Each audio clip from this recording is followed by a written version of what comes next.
प्यारे दोस्तों, आपने अब तक बहुत सी कहानियां सुनी होंगी, लेकिन क्या आपने कभी उस लड़की की जिंदगी को करीब से देखा है जो सिग्नल के ट्रैफिक पर भीख मांगकर अपना पेट पालती है?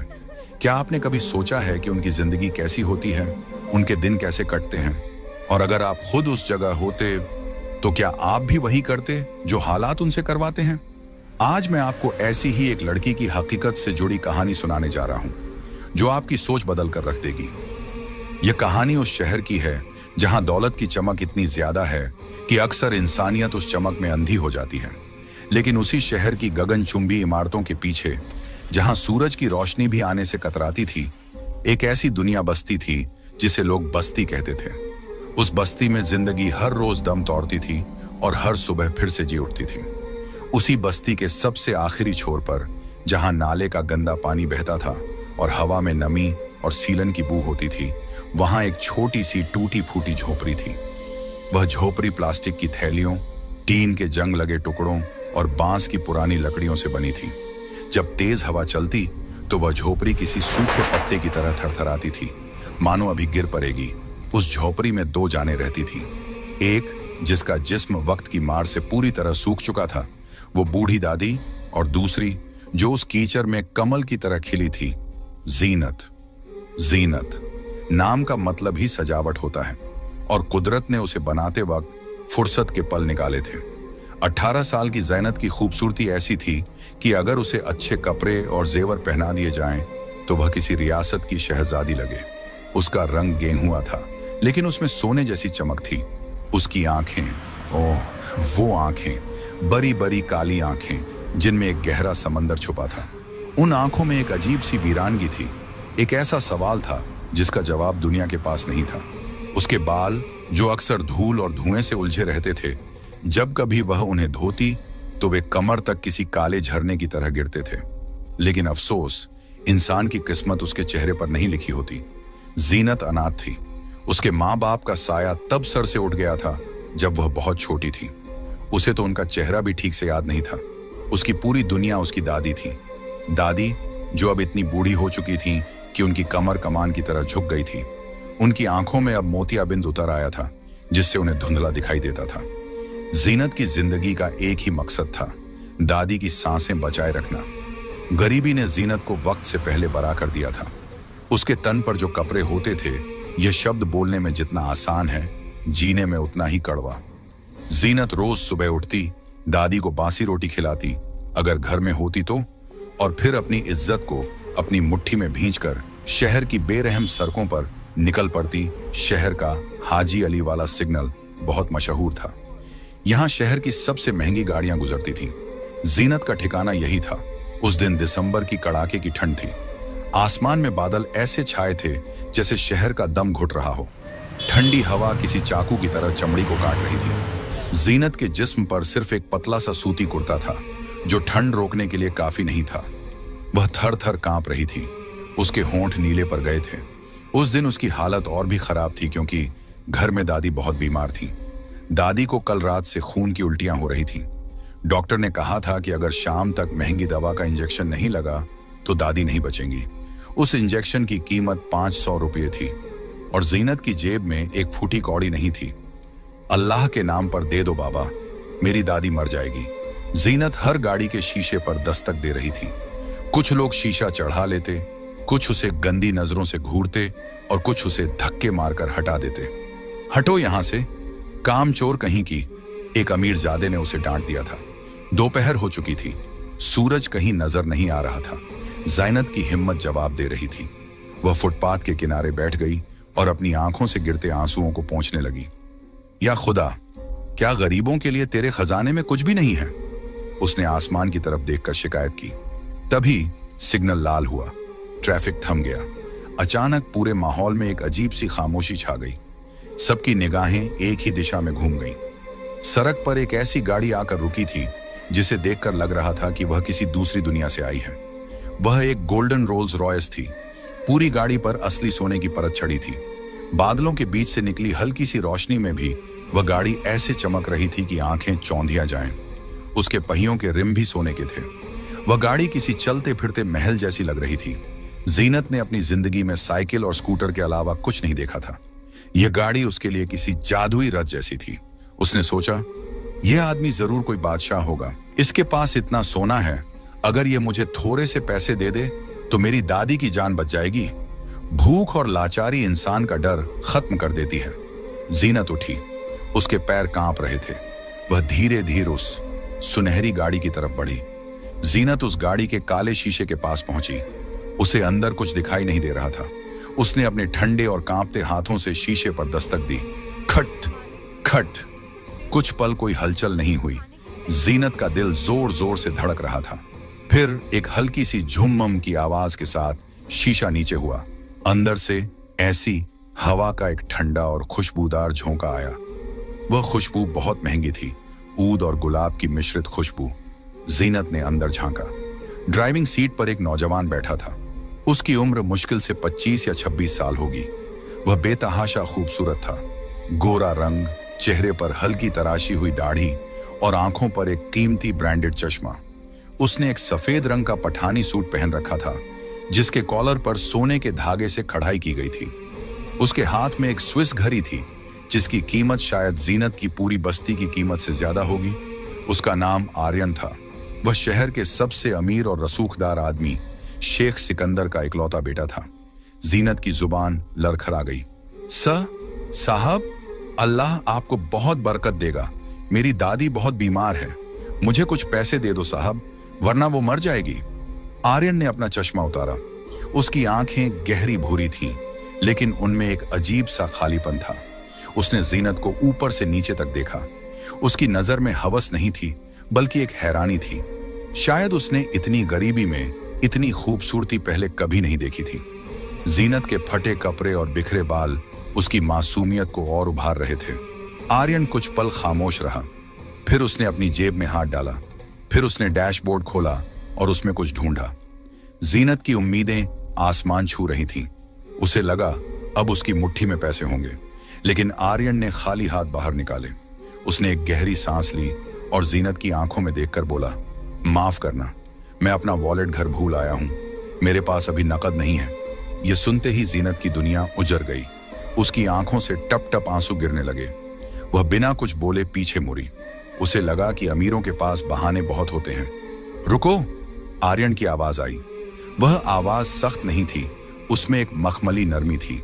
जीनत रुकी। आर्यन ने कहा, तुम रो क्यों रही हो? मैंने कहा ना, मेरे पास अभी पैसे नहीं हैं, लेकिन मैं तुम्हारी मदद करना चाहता हूं। तुम सच में जरूरतमंद लग रही हो। जीनत ने पलट कर देखा। आर्यन ने कहा, मेरा फार्म हाउस यहां से ज्यादा दूर नहीं है, शहर के बाहर उस पहाड़ी इलाके में।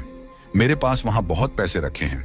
अगर तुम मेरे साथ चलो तो मैं तुम्हें इतने पैसे दूंगा कि तुम्हारी दादी का इलाज भी हो जाएगा और तुम्हें फिर कभी भीख नहीं मांगनी पड़ेगी। जीनत सहम गई। एक अनजान मर्द के साथ, वो भी इतनी महंगी गाड़ी में जाना। उसकी दादी ने हमेशा समझाया था कि दुनिया में दरिंदे बहुत हैं। उसने सिर हिलाया। नहीं साहब, मैं नहीं जा सकती, जमाना खराब है। आर्यन ने गाड़ी का दरवाजा अंदर से खोल दिया। देखो, अगर मेरी नीयत खराब होती तो मैं तुम्हें जबरदस्ती भी खींच सकता था, लेकिन मैं अल्लाह से डरता हूं। मैं शेख सिकंदर का बेटा हूं। हम लोग किसी की इज्जत पर हाथ नहीं डालते। फैसला तुम्हारा है, या तो यहां खड़ी रहो और दादी को मरते हुए देखो, या मेरे साथ चलो और उनकी जान बचा लो। उस पल जीनत के दिमाग में दादी का चेहरा घूम गया। वो खून की उल्टियां, वो दर्द से कराहना, मरता क्या ना करता। जीनत ने कांपते हुए कदमों से गाड़ी का पिछला दरवाजा खोला और अंदर बैठ गई। जैसे ही वह उस नरम सीट पर बैठी, उसका बदन मखमल में ढंस गया। उसने जिंदगी में इतना आराम कभी महसूस नहीं किया था। गाड़ी सिग्नल से आगे बढ़ी और शहर की भीड़ भाड़ से दूर निकल गई। बाहर का शोर खत्म हो गया था। गाड़ी के अंदर एकदम सन्नाटा था। बस हल्की सी संगीत की धुन बज रही थी। जीनत सिकुड़कर एक कोने में बैठी थी।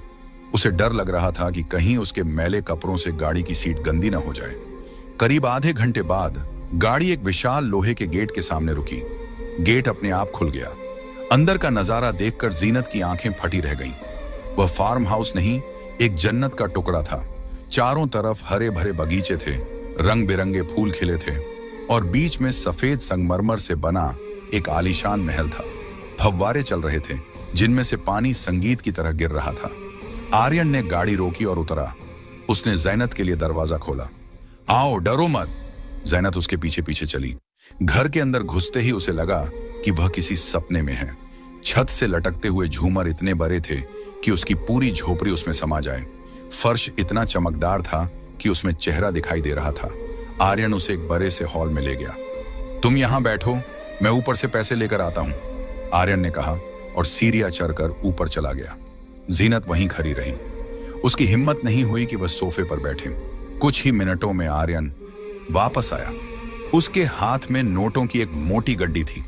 उसने वह गड्डी जीनत की तरफ बढ़ाई। ये लो, इसमें 10,000 रुपए हैं। 10,000। जीनत ने तो 1,000 का नोट भी बमुश्किल देखा था। उसके हाथ कांपने लगे। उसने पैसे लिए और अपनी ओढ़नी के पल्लू में बांध ली। शुक्रिया साहब, आपका यह एहसान मैं जिंदगी भर नहीं भूलूंगी।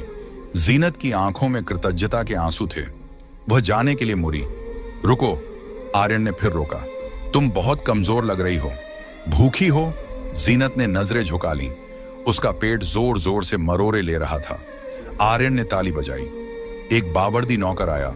इसके लिए खाना लगाओ, जो कुछ भी ताजा बना हो सब ले आओ, आर्यन ने हुक्म दिया। डाइनिंग टेबल पर खाना सजा दिया गया।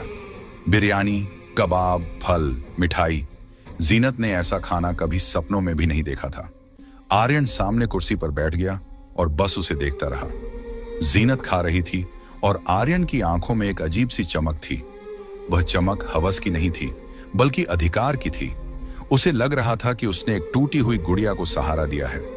खाना खाने के बाद आर्यन ने कहा, मेरे ड्राइवर अभी नहीं है, चलो मैं तुम्हें वापस छोड़ देता हूं। उसने जीनत को वापस सिग्नल पर छोड़ दिया। जाते वक्त उसने कहा, जीनत, मेरा नाम आर्यन है। मुझे बातें करना अच्छा लगता है, लेकिन मेरे पास कोई दोस्त नहीं है। अगर तुम्हें कभी पैसों की जरूरत हो या खाना खाना हो तो तुम आ सकती हो। मैं बस तुमसे बातें करना चाहता हूं। जीनत को वह आदमी फरिश्ता लगा। उसने हाँ में सिर हिलाया और चली गई। उस दिन के बाद जीनत की जिंदगी बदल गई। दादी का इलाज हुआ, घर में राशन आया, लेकिन इसके बदले जीनत को एक कीमत चुकानी पड़ी, वक्त की। हफ्ते में 3-4 बार आर्यन की गाड़ी आती। जीनत उसमें बैठती और फार्म हाउस जाती। वहां आर्यन उसे नए नए कपड़े देता, कभी रेशमी सूट, कभी मखमली शॉल। वह उसे तैयार होने को कहता और फिर घंटों उसके सामने बैठकर उसे निहारता रहता। वह उसे अपनी बातें बताता। जीनत, मेरे अब्बा शेख सिकंदर बहुत सख्त हैं। उनके पास दौलत के अंबार हैं, लेकिन अपने बेटे के लिए वक्त नहीं है। मेरी माँ बचपन में ही गुजर गई थी। मैं इस सोने के महल में अकेला हूं। जीनत उसकी बातें सुनती और उसे तसल्ली देती। धीरे धीरे जीनत को भी आर्यन से हमदर्दी होने लगी। उसे लगने लगा कि अमीरों के दुख गरीबों की भूख से भी ज्यादा गहरे होते हैं। लेकिन इस कहानी में एक और किरदार था। सलमा आर्यन के फार्म हाउस की पुरानी नौकरानी थी। वह एक लालची और मक्काज औरत थी। उसने देखा कि छोटे साहब एक भिखारन पर मेहरबान हैं। उसे जलन होने लगी, लेकिन फिर उसने इसमें अपना फायदा देखा। एक दिन जब ज़ैनत फार्म हाउस में थी, सलमा ने आर्यन को कोने में रोका। छोटे सरकार, सलमा ने अपनी धूर्त मुस्कान के साथ कहा, अगर बड़े साहब शेख सिकंदर को पता चला कि आप उस गंदी बस्ती की लड़की को यहां लाते हैं और उसे अपनी मरहूम मां के जेवर पहनाते हैं, तो क्या होगा? आर्यन का चेहरा गुस्से से लाल हो गया। उसकी नसों में शेख का खून था। उसने जेब से नोटों की गड्डी निकाली और सलमा के मुंह पर दे मारी। ये ले, अपना मुंह बंद रख। अगर अब्बा तक ये बात पहुंची तो तेरी लाश भी किसी को नहीं मिलेगी। सलमा ने पैसे उठा लिए और चली गई, लेकिन उसकी आंखों में एक शैतानी चमक थी। वह समझ गई थी कि आर्यन उस लड़की के लिए पागल हो रहा है। 2 महीने बीत गए। ज़ैनत अब पहले जैसी नहीं दिखती थी। अच्छा खाना खाने और साफ रहने की वजह से उसका रूप और निखर गया था, लेकिन आर्यन बदल रहा था। शुरुआत में जो हमदर्दी थी, अब वह जुनून बन चुकी थी। आर्यन को ज़ीनत की आदत नहीं, बल्कि लत लग गई थी। वह उसे अपनी जागीर समझने लगा था। जब भी ज़ीनत कहती कि उसे घर जाना है, आर्यन का मूड खराब हो जाता। एक दिन शाम के वक्त मौसम बहुत खराब था। बिजली कड़क रही थी। ज़ीनत ने कहा, आर्यन साहब, मुझे जाना होगा। दादी अकेली हैं और बारिश होने वाली है। आर्यन अपनी महंगी शराब का गिलास हाथ में लिए बैठा था। उसकी आंखें लाल थीं। वह अपनी कुर्सी से उठा और धीरे धीरे ज़ीनत की तरफ बढ़ा। दादी, दादी, दादी, हर वक्त बस दादी की रट लगाई रहती हो। मैंने तुम्हें क्या नहीं दिया ज़ीनत? पैसा, कपड़े, खाना। क्या मेरी कोई अहमियत नहीं है? जीनत डर गई। उसने आर्यन को ऐसे कभी नहीं देखा था। नहीं साहब, आप मेरे लिए फरिश्ते हैं, लेकिन दादी मेरी जिम्मेदारी है। आर्यन ने अचानक जीनत की कलाई पकड़ ली। उसकी पकड़ लोहे जैसी सख्त थी। तो भूल जाओ उस जिम्मेदारी को। तुम अब कहीं नहीं जाओगी। तुम सिर्फ मेरी हो। ये खूबसूरती, ये आंखें, ये जुल्फें, सब मेरा है। मैंने तुम्हें खरीदा है। जीनत के पैरों तले जमीन खिसक गई। साहब, ये आप क्या कह रहे हैं? मुझे जाने दीजिए। आर्यन हंसा, एक डरावनी हंसी। जाने दूं ताकि तुम फिर उन गंदे लोगों के बीच जाकर भीख मांगो? नहीं जीनत, मैं तुम्हें रानी बनाकर रखूंगा, लेकिन इसी महल में, एक पिंजरे में। उसने जीनत को खींचते हुए ऊपर के कमरे में ले जाकर धक्का दिया। आज से यह कमरा तुम्हारी दुनिया है। धड़ाम, दरवाजा बंद हो गया। बाहर से कुंडी लगने की आवाज आई। जीनत ने दरवाजा पीटा। साहब खोलिए, खुदा के लिए ऐसा मत कीजिए, मेरी दादी मर जाएगी। लेकिन बाहर सिर्फ बादलों की गरज थी। आर्यन जा चुका था। जीनत उस आलीशान कमरे में कैद हो गई। वह मखमल के बिस्तर पर गिरकर फूट फूट कर रोने लगी। सोने का पिंजरा आखिर पिंजरा ही होता है। उधर बस्ती में रात गहरी हो गई थी। बारिश शुरू हो चुकी थी। दादी का दिल घबरा रहा था। जीनत अब तक नहीं आई। वह बिस्तर से उठने की कोशिश कर रही थी, लेकिन कमजोरी ने उन्हें जकड़ रखा था। पूरी रात दादी ने जाग कर काटी। हर आहट पर उन्हें लगता कि जीनत आ गई। अगली सुबह जब बारिश रुकी तो दादी ने अपनी पुरानी लाठी उठाई। उनका शरीर कांप रहा था, लेकिन पोती के प्यार ने उन्हें ताकत दी। वह घिसटत हुए पड़ोस के रहीम चाचा के पास गईं। रहीम चाचा ऑटो चलाते थे और जीनत को बेटी मानते थे। रहीम भाई, मेरी बच्ची कल से गायब है। दादी रो रही थी। रहीम चाचा ने उन्हें संभाला। माँ जी, आप फिक्र न करें, मैं पता लगाता हूं। वे लोग उस सिग्नल पर गए। वहां एक गुब्बारे बेचने वाले बच्चे ने बताया, माँ जी, जीनत आपा तो कल उसी गोल्डन गाड़ी वाले साहब के साथ गई थी।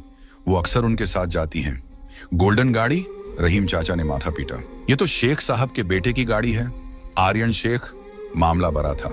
गरीब आदमी अमीर से लड़ने से डरता है। लेकिन रहीम चाचा ने कहा, माँ जी, इज्जत का सवाल है, हम पुलिस के पास चलेंगे। वे भीगे हुए कपड़ों में पुलिस स्टेशन पहुंचे। वहां इंस्पेक्टर कबीर ड्यूटी पर था। कबीर एक सख्त लेकिन ईमानदार अफसर था। जब उसने एक बूढ़ी औरत और एक ऑटो वाले को शेख सिकंदर के बेटे पर इल्जाम लगाते सुना तो पहले उसे यकीन नहीं हुआ। देखो, अगर यह झूठ हुआ तो तुम दोनों को जेल में डाल दूंगा, इंस्पेक्टर कबीर ने चेतावनी दी। दादी ने अपने हाथ जोड़ दिए। साहब, मेरी बच्ची की जिंदगी का सवाल है। वो लड़का उसे ले गया है और वापस नहीं लाया। मेरी बच्ची बिकाऊ नहीं है साहब। दादी की आंखों की सच्चाई ने इंस्पेक्टर का दिल पिघला दिया। इंस्पेक्टर कबीर जानता था कि सीधे आर्यन के फार्म हाउस पर छापा मारना खतरे से खाली नहीं है। शेख सिकंदर का शहर में बहुत नाम था, इसलिए इंस्पेक्टर ने एक समझदारी वाला कदम उठाया। वह सीधा शेख सिकंदर की मुख्य हवेली गया। शेख सिकंदर अपनी लाइब्रेरी में बैठे कुरान पढ़ रहे थे। वह 60 साल के रौबदार बुजुर्ग थे। चेहरे पर नूर और आंखों में उसूलों की सख्ती थी। जब नौकर ने बताया कि पुलिस आई है तो वे बाहर आए। इंस्पेक्टर कबीर ने सलाम किया और सारी बात बताई। जनाब, इल्जाम संगीन है। आपकी सुनहरी गाड़ी और आपका बेटा, एक लड़की गायब है। शेख सिकंदर की पेशानी पर बल पड़ गए। इंस्पेक्टर, मेरा बेटा लोगों से कम मिलता है। वह शर्मीला है, लेकिन वह किसी का अपहरण करे यह मैं मान नहीं सकता। साहब, मोबाइल लोकेशन उसी फार्म हाउस की आ रही है, इंस्पेक्टर ने सबूत दिया। शेख सिकंदर एक पल के लिए खामोश हो गए। उन्होंने आर्यन को कई बार फोन किया था, लेकिन वह उठा नहीं रहा था। शेख को याद आया कि आर्यन पिछले कुछ महीनों से अजीब बर्ताव कर रहा था।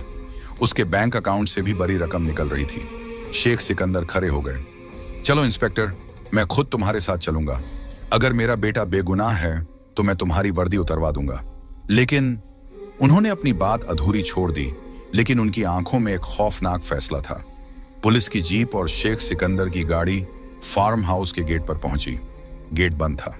पुलिस ने गेट तोड़ दिया। अंदर सन्नाटा था। शेख सिकंदर तेज कदमों से अंदर दाखिल हुए। आर्यन, उनकी आवाज पूरे हॉल में गूंजी। सलमा नौकरानी, जो वहां मौजूद थी, पुलिस को देखकर घबरा गई। वह भागने लगी, लेकिन एक हवलदार ने उसे पकड़ लिया। बता, आर्यन कहाँ है? इंस्पेक्टर ने पूछा। वो ऊपर वाले कमरे में है। सलमा हकलाते हुए बोली। शेख सिकंदर सीढ़ियों की तरफ लपके। तभी ऊपर से चीख